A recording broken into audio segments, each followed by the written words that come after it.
Students, রেজুভিনেশনে সকলকে স্বাগত জানাচ্ছি। আমি দেবজ্যোতি মুখার্জি। আজকে তোমাদের কনস্টিটিউশনের একটা ইম্পর্টেন্ট চ্যাপ্টার অর্থাৎ পার্লামেন্ট সম্পর্কে আজকে আমরা আলোচনা করব। তোমাদের কাছে আমি এই ক্লাসটা নিয়ে এসেছি অনেকে রিকোয়েস্ট করেছে আমাকে, ওই জন্য ক্লাসটা নিয়ে এসেছি। এই ক্লাসটা তোমরা প্রথম থেকে শেষ পর্যন্ত সকলে দেখো, যাতে করে তোমাদের পার্লামেন্ট সম্পর্কে যে ধরনের প্রশ্নগুলো পরীক্ষায় হয়, আশা করছি তোমরা এই ক্লাসটা দেখার পর এবং ভালো করে শোনার পর তোমরা পার্লামেন্ট সম্পর্কে সমস্ত প্রশ্ন অ্যান্সার করতে পারবে। ক্লিয়ার? সো পার্লামেন্ট কথাটার অর্থ কি? অ্যাট ফার্স্ট পার্লামেন্ট পড়তে গেলে আমরা প্রথমে যে বিষয়টা জানবো সেটা হলো পার্লামেন্ট কোন পার্টে রয়েছে এবং কোন আর্টিকেলে রয়েছে। পার্লামেন্ট পার্ট 5 রয়েছে, আর্টিকেল 79 থেকে 122, এই আর্টিকেলের মধ্যে পার্লামেন্ট রয়েছে। ওকে, আচ্ছা, পার্লামেন্ট কি না? Parliament is the legislative organ of the union government অর্থাৎ কেন্দ্র সরকারের আইনি শাখা হলো পার্লামেন্ট, লেজিসলেটিভ অর্গান। ক্লিয়ার? আচ্ছা, এই পার্লামেন্ট যে সিস্টেম, পার্লামেন্টারি সিস্টেম, ভারতবর্ষের সরকারকে, ভারত সরকার বা গভর্নমেন্ট অফ ইন্ডিয়া বা Indian government is called the parliamentary form of government. Clear? তাহলে এই parliamentary form of government is also called Westminster model of government. Westminster model of government, Westminster model of government. Why Westminster? কেন এই ধরনের কথা কেন? কারণ লন্ডনের Westminster নামক স্থানে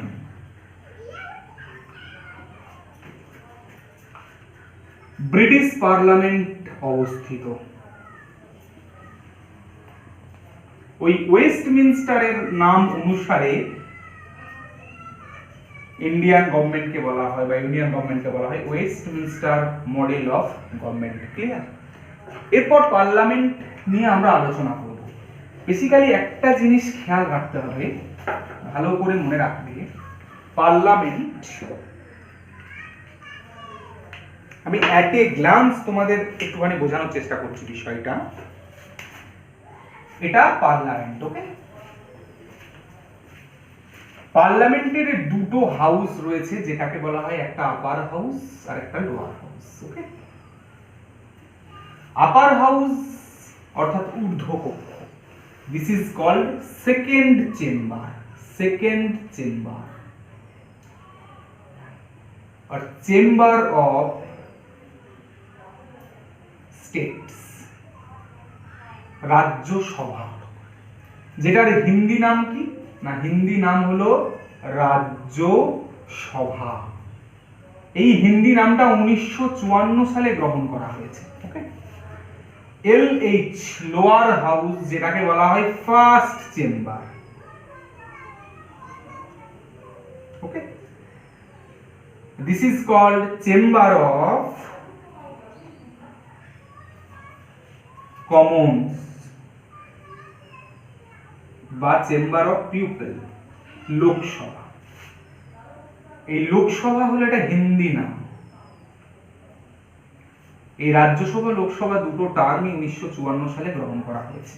ওকে, তাহলে আপার হাউস এবং লোয়ার হাউস, সেই সঙ্গে আরেকটা ইন্টিগ্রাল পার্ট রয়েছেন যিনি পার্লামেন্টের সাথে ওতপ্রোতভাবে জড়িত।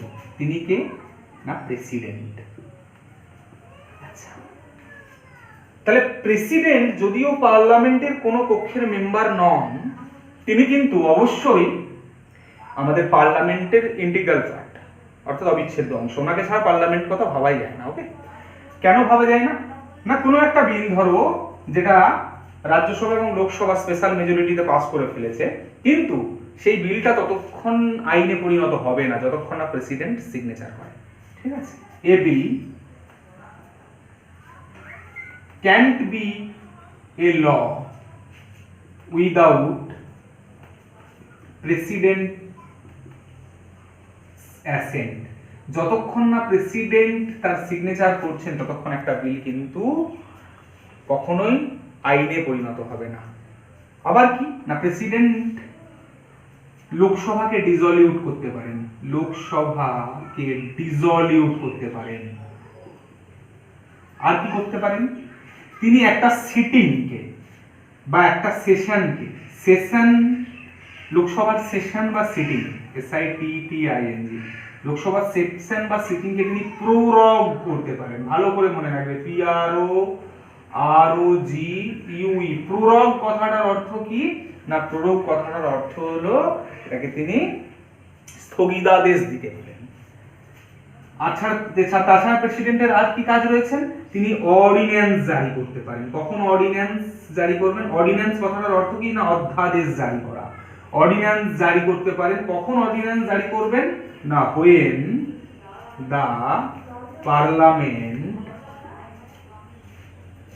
is not in session, parliament যদি সেশনে না থাকে তখন তিনি অর্ডিন্যান্স জারি করতে পারেন। প্রেসিডেন্টের কিন্তু এতগুলো ক্ষমতা রয়েছে। তো আমি এই যে টার্মগুলো লিখলাম, প্ররোগ কথাটার অর্থ কি আমাদের জানতে হবে। ওকে, খুব ভালো একটা টার্ম। দেখো এই জায়গাটা আমরা জাস্ট একটুখানি মুছে দিচ্ছি, আবার আমি পরে আলোচনা করব। ওকে, আচ্ছা আচ্ছা এখানে থাক, আমি এই জায়গাটাই আলোচনা করছি। অ্যাডজার্নমেন্ট কথাটার অর্থ কি, ADJOURNMENT, অ্যাডজার্নমেন্ট আর প্ররোগ।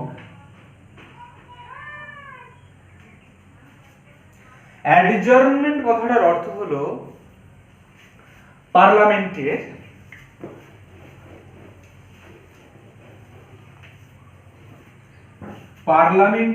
যে সেশন গুলো হয়, বেসিক্যালি পার্লামেন্টের 3টে সেশন আছে, ভালো করে খেয়াল রাখবে, 3টে সেশন মনে রাখবে। BMW session, BMW, B for budget session, M for monsoon session, W for winter session. Budget session কখন না, ফেব্রুয়ারি মাস থেকে মে মাস অবধি। মনসুন সেশন জুলাই মাস থেকে সেপ্টেম্বর মাস অবধি। উইন্টার সেশন নভেম্বর মাস থেকে ডিসেম্বর মাস অবধি। এই যে সেশনগুলো রয়েছে, এই প্রত্যেকটা সেশন কতগুলো মিটিং নিয়ে গঠিত হয়, অর্থাৎ প্রতিটা সেশনেই প্রায় কয়েকটা করে মিটিং হয় এবং প্রতিটা মিটিংয়ে পার ডে 2টো করে সিটিং হয়। তাহলে সিটিং কি পার্লামেন্টে না, 2টো সিটিং হয়, 2 সিটিং। একটা হয় 11টা থেকে 1টা, আর একটা হয় 2টো থেকে 11টা AM টু 1টা PM, 2 PM টু 6 PM। এটাকে বলা হয় প্রি লাঞ্চ সিটিং, এটাকে বলা হয় পোস্ট লাঞ্চ সিটিং। অ্যাডজার্নমেন্টের মাধ্যমে স্পিকার লোকসভার ক্ষেত্রে আর চেয়ারম্যান রাজ্যসভার ক্ষেত্রে, উনি এই অ্যাডজার্নমেন্ট মোশনটাকে তিনি জারি করতে পারেন। কিভাবে জারি করেন না, অ্যাডজার্নমেন্টের মাধ্যমে একটা সিটিংকে টার্মিনেট করে দেওয়া যায়। তাহলে অ্যাডজার্নমেন্ট কি করে না, adjournment terminates a session, a sitting, একটা সিটিংকে টার্মিনেট করে। কিন্তু সিটিংকে টার্মিনেট করলেও যদি লোকসভা বা রাজ্যসভায় কোনো বিল বা কোনো কাজ পেন্ডিং হয়ে পড়ে থাকে, সেগুলোতে কোনো এফেক্ট হয় না।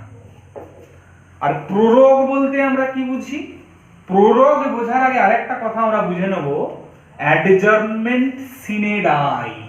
কি বুঝবো না, অ্যাডজার্নমেন্ট সিনে ডাই বলতে আমরা কি, যেগুলো মুছে দিলাম আমি। অ্যাডজার্নমেন্ট কি করে না, একটা টার্মিনেট করে সিটিং কে, আর অ্যাডজার্নমেন্ট সিনে ডাই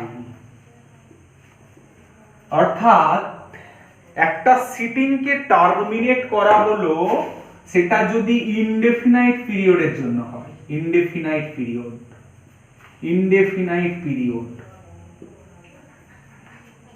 সেক্ষেত্রে সেটা অ্যাডজার্নমেন্ট সিনে ডাই। অ্যাডজার্নমেন্ট সিনে ডাইয়ের ঠিক কিছুদিন পরেই কিছু মুভমেন্ট পরেই প্রেসিডেন্ট কি করবেন না, প্রেসিডেন্ট একটা নোটিশ জারি করবেন, যেই নোটিশটাকে বলা হয় প্রোরোগেশন। তাহলে এই প্রোরোগেশন জারি করার ক্ষমতা কার রয়েছে?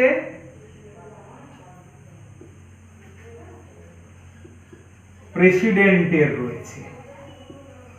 কখন? অ্যাডজার্নমেন্ট সিনে ডাইয়ের পর প্রেসিডেন্ট প্রোরগ করতে পারেন। এর ফলে কি হয় না, একটা সেশন টার্মিনেট হতে পারে বা সিটিংও টার্মিনেট হতে পারে। তাহলে প্রোরোগেশনের মাধ্যমে শুধুমাত্র যে সিটিং টার্মিনেট হয় তা নয়, সেশনও টার্মিনেট হয়, যেটা কে জারি করেন? প্রেসিডেন্ট। আর অ্যাডজার্নমেন্ট বা অ্যাডজার্নমেন্ট সিনে ডাই কে করেন না, এই দুটো করেন presiding officer of the house. অর্থাৎ লোকসভার ক্ষেত্রে স্পিকার, রাজ্যসভার ক্ষেত্রে চেয়ারম্যান হচ্ছে প্রিজাইডিং অফিসার। পরে আলোচনা করছি প্রিজাইডিং অফিসার বলতে কি বুঝি। ক্লিয়ার? এই হলো আমার বেসিক্যালি ব্যাপার। তাহলে যদি প্রশ্ন আসে যে পার্লামেন্ট কাকে নিয়ে গঠিত বা কি কি নিয়ে গঠিত, তাহলে অ্যান্সার হবে রাজ্যসভা, লোকসভা এবং প্রেসিডেন্ট। ক্লিয়ার? তাহলে প্রেসিডেন্টের কিন্তু একটা ফাংশন রয়েছে। নেক্সট, তাহলে আমরা দেখতে পেলাম পার্লামেন্টের দুটো house, Lok Sabha that is lower house, first chamber, Rajya Sabha RS that is upper house, second chamber. আমরা এই লোকসভা এবং রাজ্যসভার কম্পোজিশন নিয়ে আলোচনা করব। লোকসভার ম্যাক্সিমাম মেম্বার 552 জন। ওকে, ম্যাক্সিমাম মেম্বার 552 জন। তার মধ্যে 530 জন থাকবে রাজ্য থেকে, 20 জন থাকবে ইউনিয়ন টেরিটরি থেকে, 12 জনকে নিয়োগ করা, 2 জনকে অ্যাংলো ইন্ডিয়ান কমিউনিটি থেকে নিয়োগ করবেন প্রেসিডেন্ট। অ্যাংলো ইন্ডিয়ান কমিউনিটি কে নিয়োগ করবে না? প্রেসিডেন্ট। এটা কিন্তু ম্যাক্সিমাম লোকসভার টার্ম। এক্সিস্টিং কত রয়েছে লোকসভার? Present strength 545। তবে একটা কথা খেয়াল রাখতে হবে, বর্তমানে কিন্তু আর এই 545 নেই। কেন নেই? কারণ এই যে 2 জন মেম্বার যেটা অ্যাংলো ইন্ডিয়ান কমিউনিটি থেকে প্রেসিডেন্ট নমিনেট করতেন, এই 2 জন মেম্বারকে কিন্তু এখন আর প্রেসিডেন্ট নমিনেট করতে পারেন না। 104তম constitutional amendment act, constitutional amendment amendment act 2019, এই 2 জন অ্যাংলো ইন্ডিয়ান কমিউনিটি থেকে যে মেম্বার নিয়োগ করা হতো সেগুলোকে কিন্তু এখন বন্ধ করে দেওয়া হয়েছে। তাহলে বর্তমানে কিন্তু ম্যাক্সিমাম 550 জন হয়ে গেছে, আর এক্সিস্টিং 545টা এখন 43 হয়ে গেছে। তো 545 এর মধ্যে কি বিভাগ ছিল সেটা আগে আমি বলে দিই। 545 এর মধ্যে 530 জন মেম্বার থাকতো রাজ্য থেকে, এবং 13 জন থাকতো ইউনিয়ন টেরিটরি থেকে, আর 2 জন থাকতো অ্যাংলো ইন্ডিয়ান কমিউনিটি থেকে। কিন্তু বর্তমানে এই 2 জন আর নেই। ক্লিয়ার? 543 হয়ে গেছে। লোকসভা গেল। এবার রাজ্যসভার ম্যাক্সিমাম স্ট্রেংথ কত? রাজ্যসভার ম্যাক্সিমাম স্ট্রেংথ 250। 238টা ইউনিয়ন এবং স্টেট থেকে, এই ইউনিয়ন টেরিটরিজ এবং স্টেট থেকে, এবং 12 জনকে প্রেসিডেন্ট নমিনেট করেন বিভিন্ন ফিল্ড থেকে, নমিনেটেড বাই প্রেসিডেন্ট। এই 12 জন প্রেসিডেন্ট নমিনেট করেন। কোন কোন ফিল্ড থেকে? আর্ট থেকে হতে পারে, লিটারেচার থেকে হতে পারে, ল থেকে হতে পারে, স্পোর্টস পার্সন হতে পারে, বিভিন্ন দিক থেকে প্রেসিডেন্ট নিয়োগ করেন। যেমন বর্তমানে এখন রাজ্যসভার রঞ্জন গগৈ একজন মেম্বার, তিনি কিন্তু চিফ জাস্টিস ছিলেন ভারতবর্ষের। ওকে, চিফ জাস্টিস অফ ইন্ডিয়া। উনি ল থেকে এখন একজন পার্লামেন্টারিয়ান হিসাবে নিযুক্ত হয়েছেন। যেমন, আচ্ছা, এবার এক্সিস্টিং স্ট্রেংথ কত রাজ্যসভার? এক্সিস্টিং স্ট্রেংথ 250 জন ম্যাক্সিমাম মেম্বার, আর এক্সিস্টিং স্ট্রেংথ 245 জন। ক্লিয়ার? মনে রাখতে হবে। এই 245-এর মধ্যে 229টা রাজ্য থেকে 4টে ইউনিয়ন টেরিটরি বা কেন্দ্রশাসিত অঞ্চল থেকে আর 12 জন নমিনেটেড বাই প্রেসিডেন্ট। ক্লিয়ার? এটা ম্যাক্সিমাম এখনকার স্ট্রেংথ, এক্সিস্টিং স্ট্রেংথ।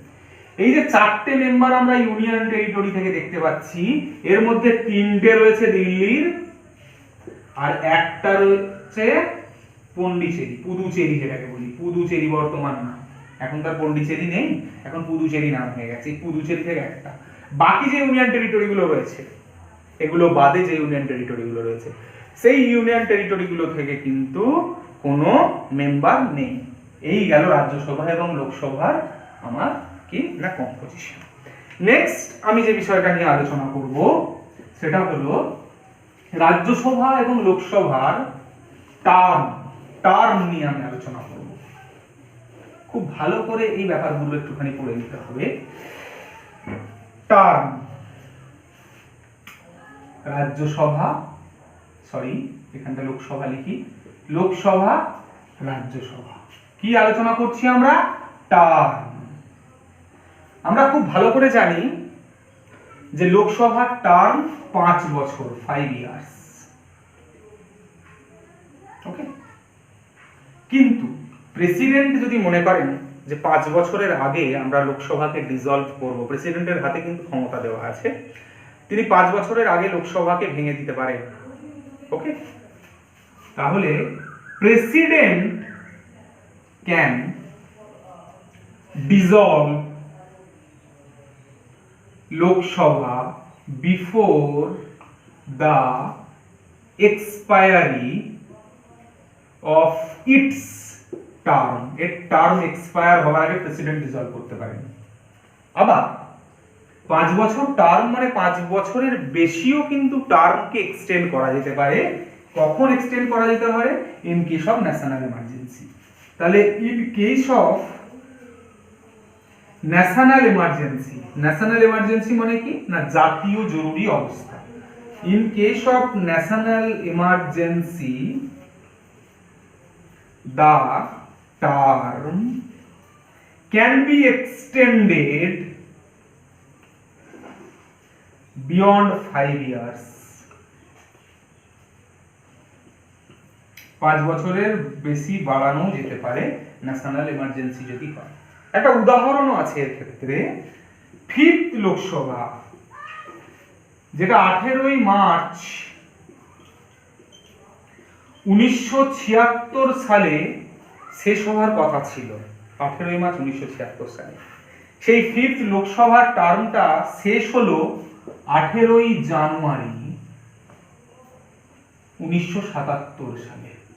এটাকে 1 বছর প্রথম বাড়ানো হয়েছিল, তারপর ফার্দার আবার 1 বছর বাড়ানো হয়েছিল, কিন্তু পরবর্তীকালে দেখা গেছে 18ই জানুয়ারি 1977 শেষ হয়েছে। ওকে, রাজ্যসভাকে কিন্তু ডিসলিউট করা যায় না, ভাঙা যায় না, এটা permanent body.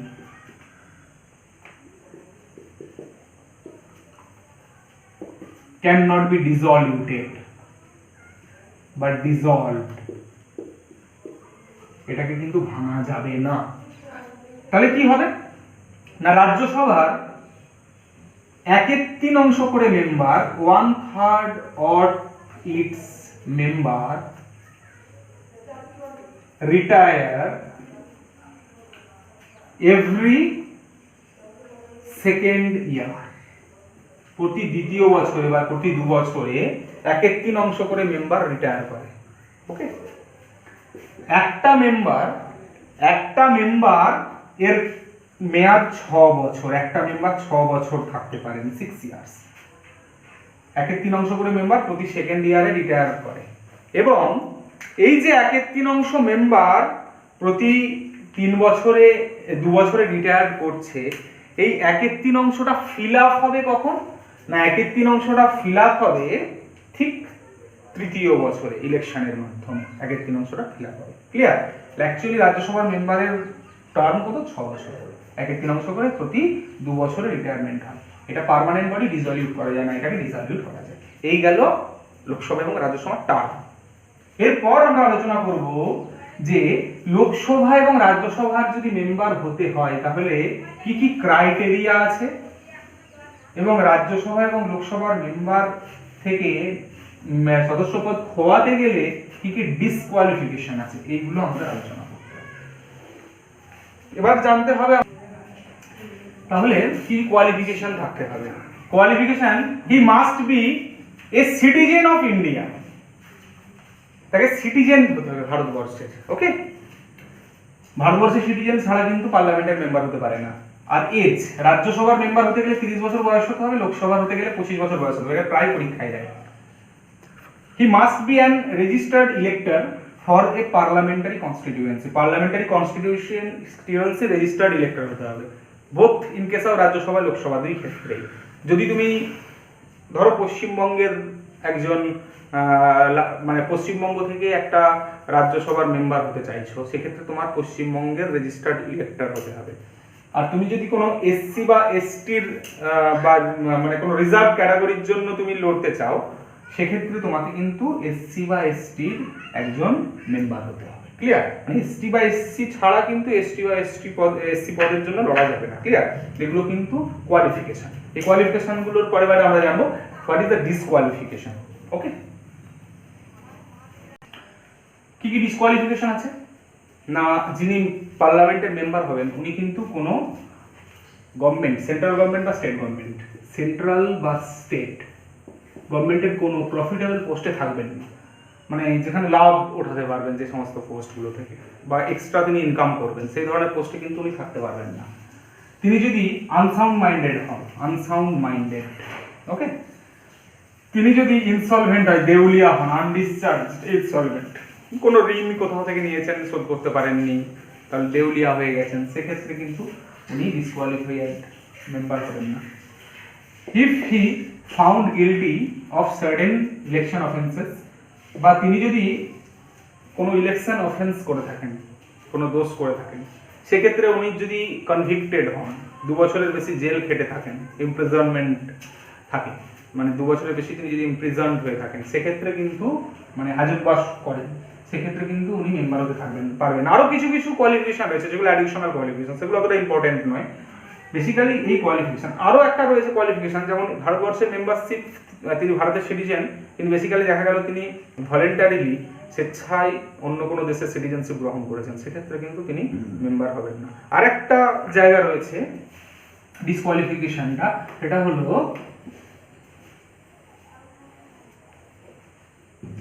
disqualification on the ground of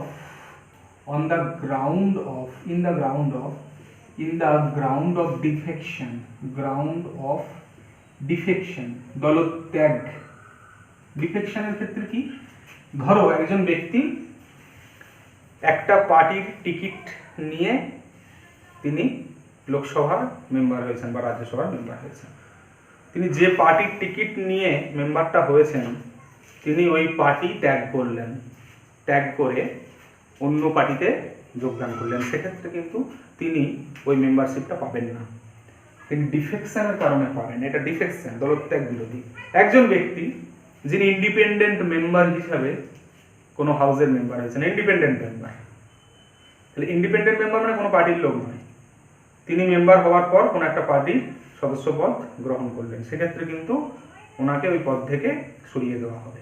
next, একজন ব্যক্তি যিনি নমিনেটেড হয়েছেন, নমিনেটেড মানে কি, যাকে প্রেসিডেন্ট নমিনেট করেছে পার্লামেন্টের মেম্বার হিসাবে, সেক্ষেত্রে তিনি পরবর্তীকালে যদি অন্য কোনো পার্টিতে যোগদান করেন, সেক্ষেত্রে কিন্তু তিনি ওই পদে আর থাকতে পারবেন না।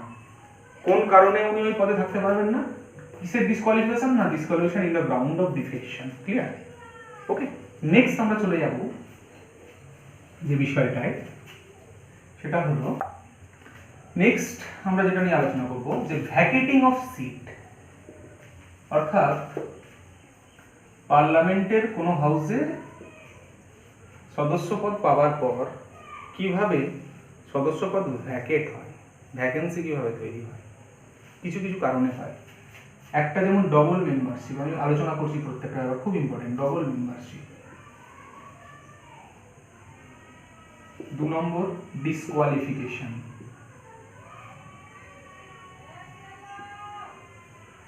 3 নম্বর রেজিগনেশন, 4 নম্বর অ্যাবসেন্স। আচ্ছা, ডবল মেম্বারশিপ কথাটার অর্থ হচ্ছে একজন ব্যক্তি একই সময়ে রাজ্যসভা এবং লোকসভার মেম্বার হতে পারেন না। যদি তাই হয় যে একটি ব্যক্তি, ধরো এক্স, তিনি একই সময়ে দেখা গেল রাজ্যসভা এবং লোকসভা দুটো সদস্য পদ পেয়েছেন, তাহলে ওনার ফার্স্ট কাজ হবে 10 দিনের মধ্যে জানান যে তিনি কোন সভাতে বা কোন হাউসে তিনি থাকতে চান, লোকসভা না রাজ্যসভা। তিনি হয়তো দেখা গেল 10 দিনের মধ্যে জানালেন না যে আমি কোন হাউসে থাকতে চাই, সেক্ষেত্রে কিন্তু ওনার রাজ্যসভার যে সদস্য পদটা ছিল সেটা চলে যাবে। ক্লিয়ার? নেক্সট, ডবল মেম্বারশিপ আরও হয়, যেমন একজন লোকসভার সিটিং মেম্বার, তিনি রাজ্যসভারও একজন ইলেক্টেড মেম্বার হলেন, সেক্ষেত্রে যেহেতু দুটো হাউসের মেম্বারশিপ পেলেন তিনি, সেক্ষেত্রে কিন্তু তার ফার্স্ট হাউসের মেম্বারশিপটা চলে যাবে। আরেকটা ব্যাপার হয়, একজন ব্যক্তি একটা হাউসের দুটো মেম্বারশিপ পেলেন, লোকসভার ধরো দুটো মেম্বারশিপ, দুটো সিট পেলে তুমি, সেক্ষেত্রে তোমাকে তোমার চয়েস জানাতে হবে যে তুমি কোন সিটটার জন্য কাজ করতে চাও। তুমি যদি না জানাও সেক্ষেত্রে কিন্তু তোমার দুটো সিটই হাত থেকে দিয়ে যাবে। আরেকটা কথা, একজন ব্যক্তি তিনি স্টেট লেজিসলেচার অর্থাৎ রাজ্য আইনসভাতে, মানে বিধানসভা একজন মেম্বার, ইনকেস আমি ধরে দিলাম, তিনি আবার পার্লামেন্টের একজন মেম্বার হতে পারেন না, একজন এমপি হতে পারেন না, একজন এমএলএ একজন এমপি হতে পারেন না। সেক্ষেত্রে ওনাকে 14 দিনের মধ্যে স্টেট লেজিসলেচারের পদ ত্যাগ করতে হবে, নইলে কিন্তু ওনার পার্লামেন্ট থেকে পদ চলে যাবে, মানে উনি কিন্তু মেম্বার অফ পার্লামেন্টের যে আসনটা পেয়েছিলেন সেটা কিন্তু ওনাকে খোয়াতে হবে, যদি 14 দিনের মধ্যে উনি স্টেট লেজিসলেচারের পদটা ত্যাগ না করেন। ক্লিয়ার? এইভাবে কিন্তু ডবল মেম্বারশিপের মাধ্যমে ভ্যাকেট হয় সিট। ডিসকোয়ালিফিকেশন তো আমি আগেই বললাম, ডিফেকশনটাও এর মধ্যে আছে। টোটালটা ডিসকোয়ালিফিকেশন যদি কোনো মেম্বারের থাকে তাহলে তার পদটা ভ্যাকেট হয়ে যাচ্ছে, খালি হচ্ছে। রেজিগনেশন, যে কোনো ব্যক্তি রেজিগনেশনও দিতে পারেন, ওনার ইচ্ছা হতেই পারে যে আমি মেম্বারশিপে থাকবো না, সেক্ষেত্রে উনি রিজাইন করতে পারেন।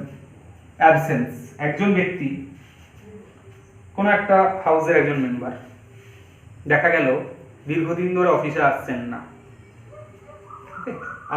আসতে এরকম হতে হতে 60 দিন যখনই অতিক্রম করে যাবে, 60 ডেজ যখনই অতিক্রম করে যাবে, তখন কিন্তু ওনার সদস্যপদ চলে যাবে ওই হাউস থেকে, কারণ তিনি 60 দিন অফিসে আসেননি, কাউকে না জানিয়ে আসেননি।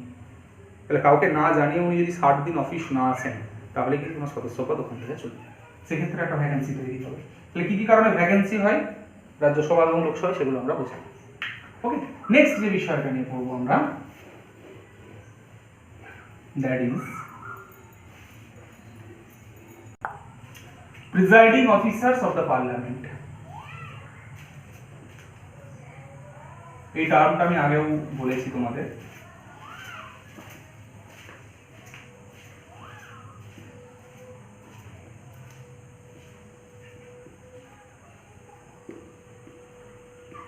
প্রিজাইডিং অফিসার্স পার্লামেন্ট, পার্লামেন্টে দুটো হাউস, একটা লোকসভা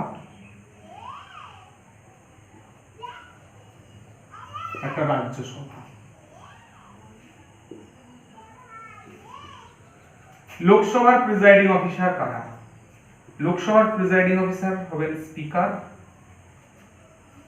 ডেপুটি স্পিকার,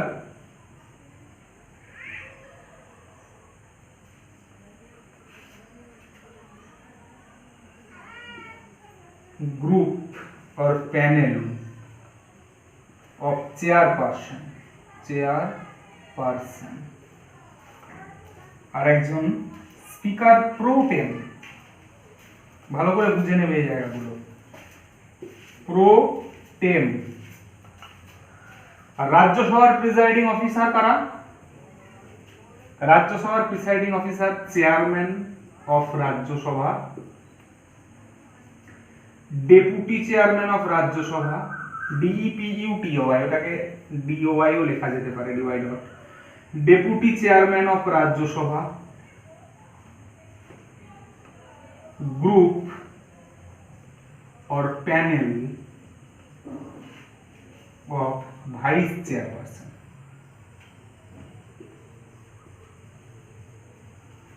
এই হচ্ছে প্রিজাইডিং অফিসার।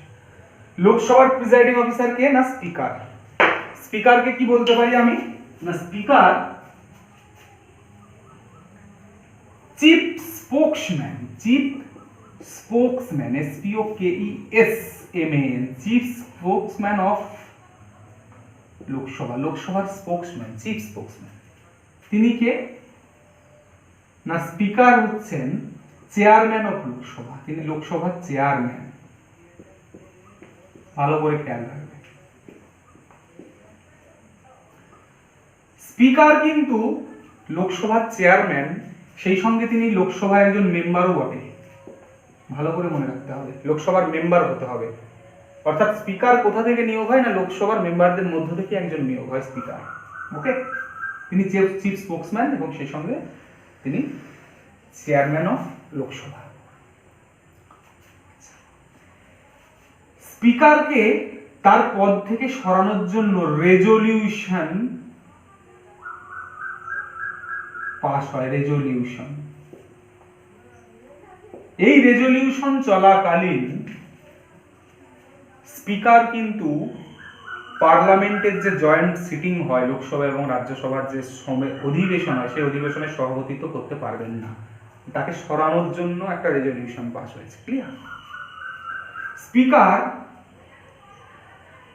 ক্যান্ট ভোট দিতে পারেন না ইন দ্য ফার্স্ট ইনস্ট্যান্স। ভোটাভুটির সময় স্পিকারের অধিকার নেই ভোট দেবার। কখন তিনি ভোট দিতে পারবেন? হি ক্যান ভোট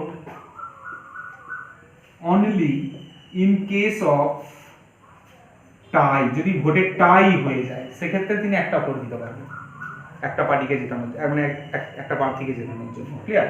তাছাড়া স্পিকার ভোট দিতে পারবেন না। স্পিকার কি করেন? হি প্রিজাইডস, তিনি প্রিজাইডস করেন, সভাপতিত্ব করেন in the joint sitting of the parliament. পার্লামেন্টের joint sitting of the parliament, পার্লামেন্টের যখন যুগ্ম সমাবেশ হয় সেক্ষেত্রে তিনি এখানে কি করেন? প্রিজাইডস করেন। ওকে, স্পিকারের আর একটা ক্ষমতা রয়েছে, খুব ভালো ক্ষমতা, যে ক্ষমতাটার নাম হচ্ছে হি determines whether a bill is money bill। একটা বিল সেটা অর্থ বিল কিনা সেটা একমাত্র স্পিকারের ডিসিশনই, সিদ্ধান্তই চূড়ান্ত। স্পিকার যদি বলেন এটা মানি বিল তো মানি বিল, না তো না। ভালো করে খেয়াল রাখবে লোকসভার ক্ষেত্রে স্পিকারের যা ক্ষমতা রাজ্যসভার ক্ষেত্রে চেয়ারম্যানের একই ক্ষমতা, সেম ক্ষমতা, কিন্তু স্পিকার লোকসভার একজন মেম্বার কিন্তু চেয়ারম্যান রাজ্যসভার মেম্বার নন। স্পিকারের দুটো ক্ষমতা রয়েছে যেগুলো আবার চেয়ারম্যানের নেই। যেমন একটা ক্ষমতা কি, তিনি জয়েন্ট সিটিং অফ দ্য পার্লামেন্টে প্রিসাইডস করেন, সভাপতিত্ব করেন। আরেকটা কি না, তিনি মানি বিল, এটা মানি বিল কিনা, কোনো একটা বিল সেটা মানি বিল কিনা, সেটা অর্থ বিল কিনা স্পিকার ডিটারমাইন করবেন। কিন্তু চেয়ারম্যানের এই দুটো ক্ষমতা নেই। বাকি কিন্তু চেয়ারম্যান এবং স্পিকারের ক্ষমতা সমান সমান। চেয়ারম্যানের রাজ্যসভায় যেমন ক্ষমতা, স্পিকারের লোকসভায় ঠিক তেমন ক্ষমতা। ক্লিয়ার? আবার বলি, স্পিকার যেমন লোকসভার একজন মেম্বার কিন্তু চেয়ারম্যান রাজ্যসভার মেম্বার নন। স্পিকার যে ফান্ড থেকে মাইনে পান, স্যালারি পান, সেই ফান্ডটার নাম হচ্ছে he gets salary from Consolidate Fund of India, Consolidate CONSOLIDAT, Consolidate Fund of India। ইনিও তাই কনসলিডেট ফান্ড অফ ইন্ডিয়া থেকে মাইনে পান। ক্লিয়ার? এবার ধরো স্পিকার নেই, দেখা গেল স্পিকারের পদ ফাঁকা, তাহলে স্পিকারের দায়িত্ব কে সামলাবে? ডেপুটি স্পিকার সামলাবে। স্পিকার না থাকলে ডেপুটি স্পিকার সামলাবে। আর স্পিকার থাকলে ডেপুটি স্পিকার একজন অর্ডিনারি মেম্বার লোকসভার। কিন্তু স্পিকার থাকলে ডেপুটি স্পিকার অর্ডিনারি মেম্বার ঠিক কথায়, ডেপুটি স্পিকারের একটা ক্ষমতা রয়েছে, তিনি যে কোনো পার্লামেন্টারি কমিটি, যেগুলো পার্লামেন্টের কমিটি, সেই পার্লামেন্টারি কমিটিগুলোর চেয়ারম্যান কিন্তু ডেপুটি স্পিকার হবেন। তিনি যদি মেম্বার হন একটা পার্লামেন্টারি কমিটির, অবশ্যই তিনি চেয়ারম্যান হবেন ওই পার্লামেন্টারি কমিটির। ওকে, স্পিকার অ্যাবসেন্ট থাকলে ডেপুটি স্পিকার তার পদ মানে তার কাজটা ডেপুটি স্পিকার করবেন। ওকে, যখন একজন স্পিকারের দায়িত্ব সামলাবেন ডেপুটি স্পিকার, উনিও কিন্তু এই সমস্ত পাওয়ারগুলো পাবেন। উনিও ভোট দিতে পারবেন না ফার্স্ট ইনস্ট্যান্সে, তাই হবে তবেই তিনি ভোট দিতে পারবেন। ওনার বিরুদ্ধেও যখন রেজলিউশন চলবে তখন কিন্তু উনি প্রিজাইডস করতে পারবেন না জয়েন্ট সেটিং এ। এই সমস্ত ব্যাপারগুলো ডেপুটি স্পিকারের আছে। এবার দেখা গেল স্পিকার ডেপুটি স্পিকার দুজনেই অফিসে নেই। নেই মানে অ্যাবসেন্ট। অ্যাবসেন্ট ভালো করে বুঝবে, অ্যাবসেন্ট। এই দুটো পদ কিন্তু খালি বলিনি আমি, অ্যাবসেন্ট। সেক্ষেত্রে কি হবে? সেক্ষেত্রে এই group or panel of chairperson রয়েছে, এখান থেকে যে কোনো একটা মেম্বার, এনিওয়ান, যে কোনো একটা মেম্বার স্পিকারের দায়িত্বটা সামলাবেন। শুধুমাত্র অ্যাবসেন্সের ক্ষেত্রে, যদি স্পিকার এবং ডেপুটি স্পিকারের পদ ফাঁকা থাকে মানে ভ্যাকেন্ট থাকে পদ দুটো, সেক্ষেত্রে কিন্তু এই ভদ্রলোকের কোনো ক্ষমতা নেই বা এই ব্যক্তির কোনো ক্ষমতা নেই এই পদ, স্পিকারের পদ সামলানোর। ক্লিয়ার? তাহলে স্পিকার ডেপুটি স্পিকার একমাত্র যদি অ্যাবসেন্ট থাকে অফিসে, তখনই অ্যাবসেন্ট যদি থাকেন ওনারা, তখনই কিন্তু এই ব্যক্তি অর্থাৎ group or panel of chairperson থেকে একজন ব্যক্তিকে নিয়োগ করা হবে যিনি স্পিকারের দায়িত্বটা সামলাবেন। কিন্তু ভ্যাকেন্সির ক্ষেত্রে নয়, ভ্যাকেন্সির ক্ষেত্রে ইলেকশন করতে হবে, ইলেকশনের মাধ্যমে নিয়োগ করতে হবে। আবার দেখা গেল অফিসে স্পিকার নেই, ডেপুটি স্পিকার নেই, এই ব্যক্তিও নেই, তাহলে কি হবে? এই প্যানেল থেকে আরেকটা ব্যক্তিকে নিয়োগ করা হবে, সেকেন্ড একজন ব্যক্তিকে নিয়োগ করা হবে, যাকে প্রেসিডেন্ট নিয়োগ করবেন এই দায়িত্বটা সামলানোর জন্য। ক্লিয়ার? আরেকটা পোস্ট আছে স্পিকার প্রোটেম। আমি আগেই বলেছি লোকসভা 5 বছর তার টার্ম, 5 বছর পর লোকসভা ডিসলভ হয়ে যায়। তাহলে একটা লোকসভা ডিসলভ হবার ঠিক পরে আরেকটি লোকসভা গঠন হয়, নতুন লোকসভা। নতুন লোকসভা গঠনের ঠিক আগে যদি এই স্পিকারের পদটা ভ্যাকেন্ট হয়ে যায়, তাহলে নতুন যে লোকসভা গঠিত হলো তার যে প্রথম মিটিংটা হবে, সেই মিটিংটা করানোর দায়িত্ব কিন্তু স্পিকারের। একটা কথা খেয়াল রাখবে, লোকসভা ভেঙে গেলে স্পিকার কিন্তু পদত্যাগ করবেন না। উনি যতক্ষণ না নতুন লোকসভার প্রথম মিটিংটা হচ্ছে ততক্ষণ কিন্তু স্পিকার পদে থাকবেন। ইন কেস স্পিকার নেই, নতুন লোকসভা গঠন হচ্ছে, তখন এই স্পিকার প্রোটেম বলে একজন স্পিকার নিয়োগ করা হবে, যিনি কে হবেন না, যিনি সিনিয়র মোস্ট মেম্বার হবেন ওই হাউসের, সিনিয়র মোস্ট মেম্বার। উনি কি করবেন না, উনি ওই first meeting of the newly formed লোকসভাকে প্রিসাইড করবেন, প্রথম মিটিংটাকে। শপথ বাক্য পাঠ করানো, অর্থাৎ যে নতুন নতুন মেম্বাররা নতুন লোকসভার যোগদান করছেন তাদেরকে শপথ বাক্য পাঠ করানো কিন্তু এনার প্রধান কাজ হবে। ক্লিয়ার? কখন ইনি দায়িত্ব সামলাবেন? স্পিকার যদি না থাকে। কখন স্পিকার যদি না থাকে না, নিউলি ফর্মড লোকসভার প্রথম যে সিটিংটা হবে তাতে স্পিকার যদি অ্যাবসেন্ট থাকে বা মানে ভ্যাকেন্ট থাকে পদটা, সেক্ষেত্রে প্রোটেম স্পিকার কাজ করবেন। ক্লিয়ার হলো ব্যাপারটা? এরপর আমরা চলে যাব রাজ্যসভার প্রিজাইডিং অফিসার। এই জায়গাটা আমরা পরিষ্কার একটা গ্ল্যান্স বুঝে গেলাম। এবার আমি এই জায়গাটা মুছে দিচ্ছি, মুছে আমি রাজ্যসভাটা সম্পর্কে আলোচনা করছি। রাজ্যসভার presiding officer chairman, deputy chairman, group or panel of vice chairperson. Chairman কে না, ভারতবর্ষের যিনি ভাইস প্রেসিডেন্ট, তিনি পদাধিকার বলে রাজ্যসভার চেয়ারম্যান। তাহলে ভাইস প্রেসিডেন্ট কে না, vice president is the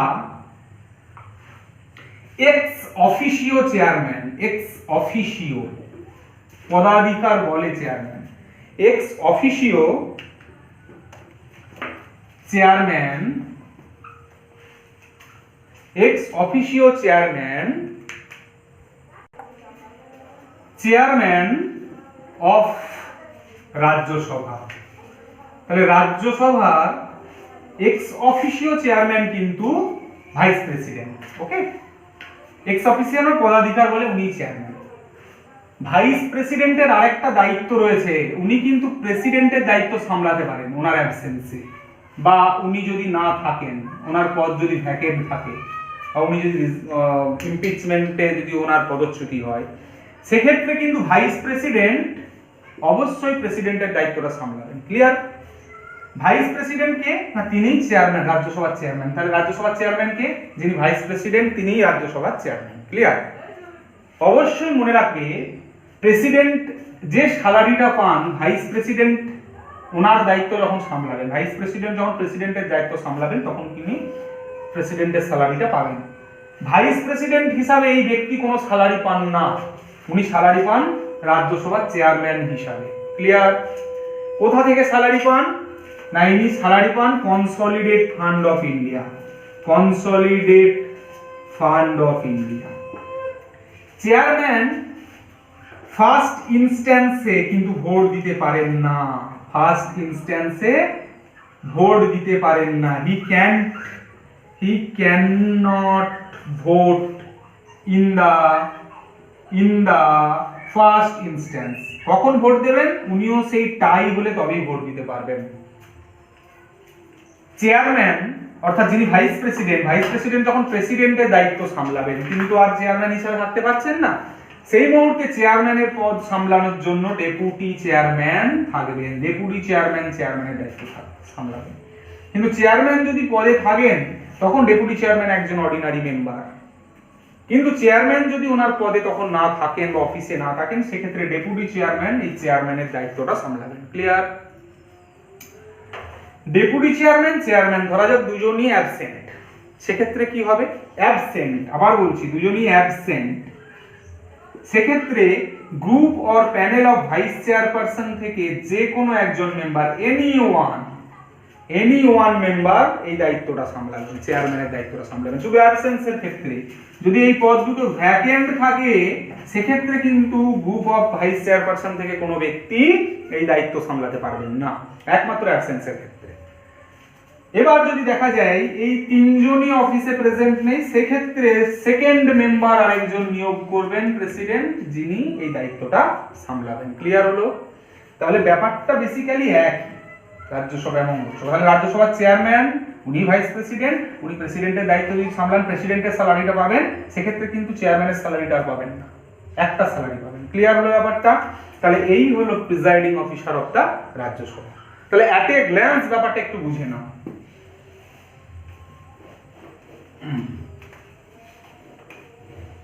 at a glance আমরা যদি ব্যাপারটা বুঝে নিই, তাহলে পরিষ্কার বুঝে নেব যে দুটো হাউস, আপার হাউস,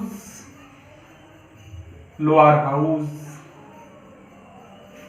সেকেন্ড চেম্বার এটা লোয়ার হাউস, এটা ফার্স্ট চেম্বার,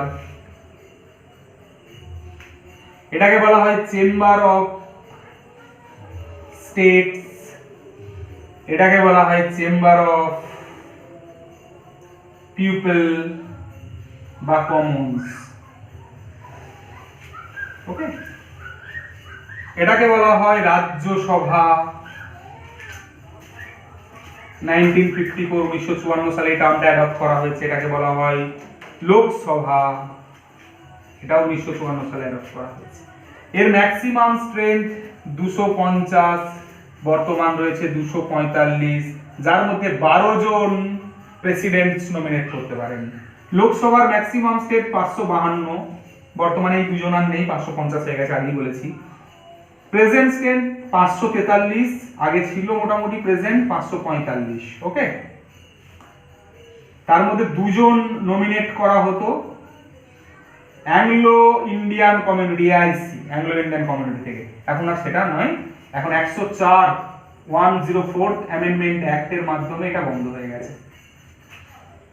রাজ্যসভার প্রিজাইডিং অফিসার তারা, আপার হাউসের প্রিজাইডিং অফিসার চেয়ারম্যান, যিনি কে?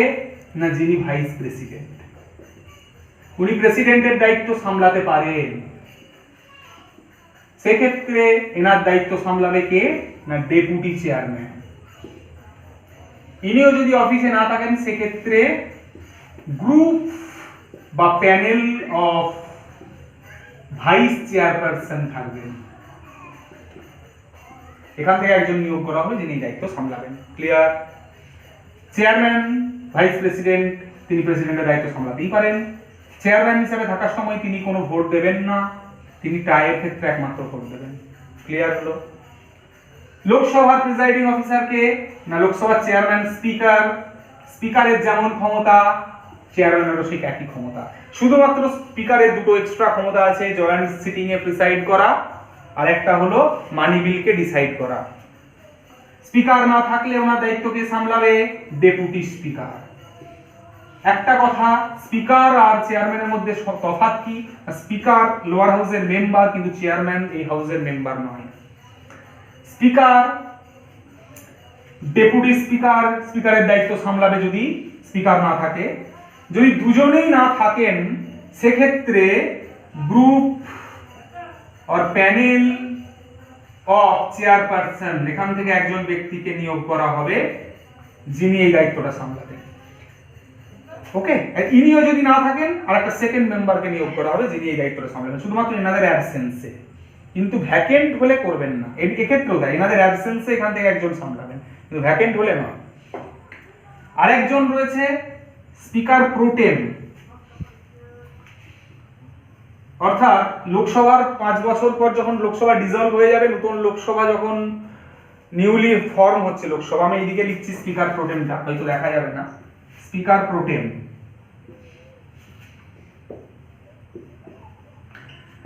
তাহলে নতুন যে লোকসভা তৈরি হচ্ছে সেই লোকসভার ফার্স্ট যে মিটিং হবে সেই মিটিং এ স্পিকারের সভাপতিত্ব করা উচিত, কিন্তু স্পিকার যদি না থাকেন সেই মুহূর্তে সেক্ষেত্রে প্রোটেম স্পিকারকে নিয়োগ করা হয়। তিনি কে? না তিনি হচ্ছেন senior most member of Lok Sabha of the house, senior most member of the house. উনি কি করবেন না উনি এই স্পিকারের দায়িত্বটা সামলাবেন সেই মুহূর্তে। কি হিসাবে কি করবেন না তিনি শপথ বাক্য পাঠ করাবেন যে নতুন লোকসভাটা তৈরি হলো সেই লোকসভার মেম্বারদের। ক্লিয়ার? এই হলো আমার টোটাল পার্লামেন্ট সম্পর্কে আইডিয়া। ক্লিয়ার? সো এই যে পার্লামেন্ট সম্পর্কে আমরা এই ব্যাপারটা জানলাম, এরপরে আমরা আরেকটা বিষয় নিয়ে আলোচনা করব, দ্যাট ইজ এরপর যেটা বলবো, যেমন leader of the house, leader of the parliament, পার্লামেন্টের লিডার। একটা বলা হয় লিডার অফ দ্য হাউস আর একটা leader of opposition, leader of opposition. Leader of the house বলতে কি না, লিডার অফ দ্য হাউস মানে লোকসভার লিডার এবং রাজ্যসভার লিডার। লোকসভার লিডার কে হবে? লোকসভার লিডার অবশ্যই প্রধানমন্ত্রী হবেন, প্রাইম মিনিস্টার। কিন্তু যদি প্রধানমন্ত্রী বলেন যে আমি লিডার থাকবো না, উনি একজন মিনিস্টারকে নমিনেট করে দিতেই পারেন, minister nominated by PM, prime minister or a minister nominated by the PM, প্রধানমন্ত্রী লিডার অফ দ্য হাউস হবেন, তিনি অন্য কোনো মিনিস্টারকেও নমিনেট করতে পারেন লিডারশিপ করার জন্য বা এই দায়িত্বে থাকার জন্য। আর বর্তমানে প্রায় প্রধানমন্ত্রী নিজেই আমাদের লোকসভার লিডার, অর্থাৎ বর্তমান লিডার নরেন্দ্র মোদী। রাজ্যসভার লিডার কে হবেন না, প্রধানমন্ত্রী রাজ্যসভার একজন লিডার তিনি নিজেই নমিনেট করবেন। বর্তমানে রাজ্যসভার লিডার থাওয়ার চাঁদ জেলট, GEHLOT, রাজ্যসভার লিডার। আর লিডার অফ অপোজিশন লোকসভা এবং রাজ্যসভা। লিডার অফ অপোজিশন কাকে বলবো? লিডার অফ অপোজিশন হচ্ছে leader of the largest opposition party, যেটা অপোজিশন পার্টি রয়েছে, অর্থাৎ এটাকে বলা হয় রুলিং পার্টি। আর অপোজিশন পার্টির লিডার অর্থাৎ যেটা লার্জেস্ট অপোজিশন পার্টি এবং যেটা সেই হাউসের টোটাল যতগুলো সিট রয়েছে তার 10% সংরক্ষণ করতে পেরেছে, সেই পার্টির যিনি লিডার হবেন তিনি হবেন লিডার অফ অপোজিশন। লোকসভার ক্ষেত্রে লোকসভা যতগুলো আসন রয়েছে তার 10% যদি সংরক্ষণ করতে পারে কোনো পার্টি, তাহলে সেই পার্টিটা হয়ে গেল opposition party, that is largest opposition party. তার যিনি লিডার হবেন তিনি লোকসভার লিডার হবেন। বর্তমানে লোকসভার কোনো লিডার অফ অপোজিশন নেই, ভ্যাকেন্ট রয়েছে, কারণ কোনো পার্টি 10% সংরক্ষণ করতে পারেনি। 2014 সাল থেকে এই পদ ভ্যাকেন্ট। ওকে, খেয়াল রাখতে হবে। আচ্ছা, রাজ্যসভা। রাজ্যসভার বর্তমান লিডার অফ অপোজিশন হচ্ছেন গুলাম নবী আজাদ। গুলাম নবী আজাদ। ওকে, ক্লিয়ার? তাহলে লিডার অফ দ্য হাউস মানে এটা রুলিং পার্টির হবে, আর লিডার অফ অপোজিশন হবে অপোজিশন পার্টি। অর্থাৎ অপোজিশন পার্টির সেই ব্যক্তি লিডার অফ দ্য অপোজিশন তিনি হবেন যে পার্টি 10% সংরক্ষণ করতে পেরেছে সেই হাউসের টোটাল আসনের। ক্লিয়ার? এই হলো টোটাল বিষয়টা। আশা করছি তোমরা ডেফিনেটলি বুঝতে পেরেছো এই ব্যাপারটা। তোমাদের পার্লামেন্ট সম্পর্কে আরও কিছু আইডিয়া রয়েছে, সেগুলো আমি পরে কোনো ক্লাসে আলোচনা করবো, এবং কিছু এমসিকিউ এখান থেকে আমি আলোচনা করবো। এই ক্লাসটা তোমরা অবশ্যই খুব ভালোভাবে দেখো এবং চ্যানেলটি সাবস্ক্রাইব করো। আরও আমরা যে ক্লাস দেবো বা যা যা আপলোড করবো সেই ভিডিওগুলো অ্যাট এ গ্ল্যান্স পেতে। সকলকে ধন্যবাদ, সকলে ভালো থেকো, সুস্থ থেকো।